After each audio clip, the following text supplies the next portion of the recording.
आपने सिर्फ और सिर्फ एक प्रयास किया, मनीष सिसोदिया कैसे जेल में रहे। आज माननीय सर्वोच्च न्यायालय का फैसला न्याय व्यवस्था की जीत है, लोकतंत्र की जीत है और दिल्ली और देश के लोगों की भावनाओं की जीत है। पूरा देश ये मानता है कि शिक्षा के क्षेत्र में अद्भुत और अनुकरणीय काम मनीष सिसोदिया ने किया और आपने ऐसे व्यक्ति को पकड़ के जेल में डाल दिया। पूरा देश ये मानता है कि अरविंद केजरीवाल के नेतृत्व में दिल्ली के अंदर शिक्षा, स्वास्थ्य, बिजली, पानी, माताओं बहनों के लिए बस की यात्रा, बुजुर्गों की तीर्थ यात्रा, अनुकरणीय काम करके दिखाया केजरीवाल जी की सरकार ने। आपने केजरीवाल को पकड़ के जेल में डाल दिया। मोहल्ला क्लिनिक का मॉडल जो पूरी दुनिया में प्रचारित हुआ, आपने सत्येंद्र जैन को पकड़ के जेल में डाल दिया। मैं संसद में इस सरकार के भ्रष्टाचार के खिलाफ आवाज उठाता था, मुझे पकड़ के 6 महीने जेल में रखा।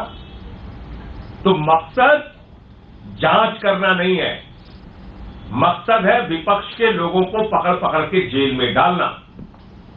मैं प्रधानमंत्री जी से पूछना चाहता हूं, मनीष सिसोदिया की जिंदगी के जो 17 महीने बर्बाद हुए, उसका हिसाब कौन देगा?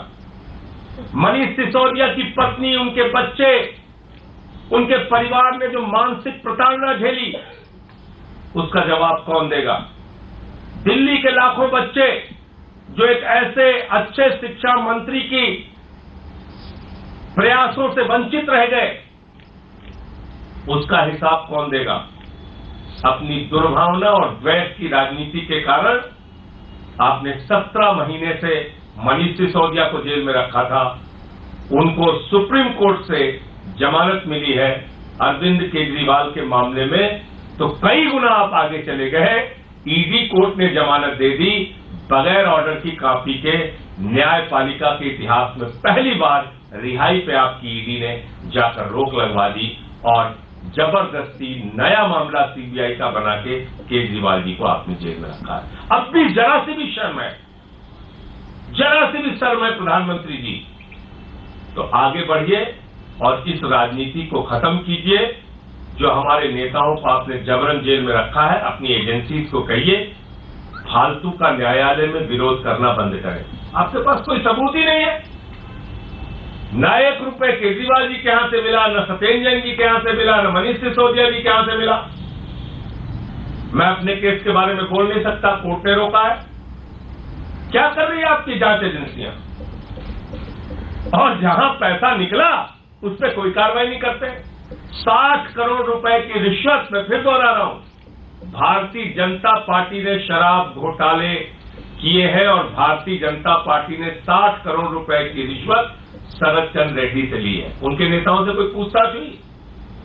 इलेक्टोरल बॉन्ड का सीधा पैसा पकड़ा गया बीजेपी के पास, उसके बाद उसकी रिहाई हुई है। तो भारतीय जनता पार्टी इस देश की सबसे भ्रष्ट, बेईमान, इलेक्टोरल बॉन्ड के जरिए रिश्वत खाने वाली घोषित पार्टी है। आम आदमी पार्टी ने हमेशा ईमानदारी और सच्चाई के रास्ते पर चलने का काम किया है। अरविंद केजरीवाल, मनीष सिसोदिया, सत्येंद्र जैन, जिनको भी जेल में रखा गया, सिर्फ और सिर्फ दुर्भावना और बदले की राजनीति के कारण। भारतीय जनता पार्टी वो पार्टी है जो घृणा, नफरत, द्वेष, झगड़े, लड़ाई, दंगे, फसाद, इसमें यकीन रखती है। उसको किसी का विकास नहीं करना है, उसको देश को आगे लेकर नहीं जाना है। मैं फिर दोहरा रहा हूं, मनीष सिसोदिया के इस जमानत से पूरे देश के लोगों में, आम आदमी पार्टी के कार्यकर्ताओं में जबरदस्त उत्साह है और आने वाले चुनावों में भी इसका बहुत बड़ा फायदा आम आदमी पार्टी को मिलेगा। जल्दी हमारे नेता और पार्टी के मुखिया अरविंद केजरीवाल जी बाहर आएंगे, सत्येंद्र जैन जी भी बाहर आएंगे। ये राजनीति नफरत वाली थोड़े दिन तो चल सकती है, लेकिन इसको इस देश के लोग, दिल्ली के लोग पराजित करेंगे। सौरभ भाई।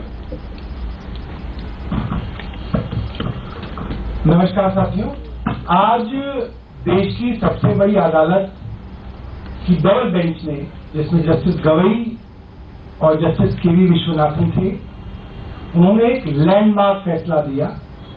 और ये फैसला न सिर्फ मनीष सिसोदिया जी के लिए बल्कि तमाम उन पॉलिटिकल प्रिजनर्स के लिए मील का पत्थर साबित होगा जो बिना किसी सबूत, गवाह, PMLA prevention of money laundering act के काले कानून के तहत जेल के अंदर सड़ रहे हैं।